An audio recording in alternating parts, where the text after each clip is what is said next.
يعني تخيل انك انت تتملك عربيه، لو انت شغال شغلانه كويسه ممكن تقدر تيجي تشتري منهم اي عربيه. يعني العربيه دي مثلا عامله 22990، ممكن تيجي تشتري منهم العربيه وبتدفع كل شهر 199 يورو.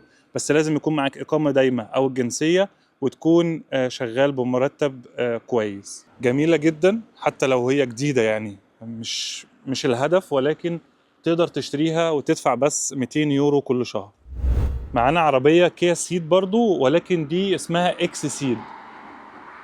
يعني دي شكلها، ده الاكس سيد ودي الكيا سيد.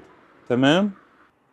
معانا هنا البيانات بتاعتها: 1600 سي سي، 140 بي اس، 140 حصان، موديل 2020، ماشية 52500. برضو هانشالتونج اللي هي مانوال، عاملة 18990، يعني 19000 يورو. قولوا لي عندكم عاملة كام؟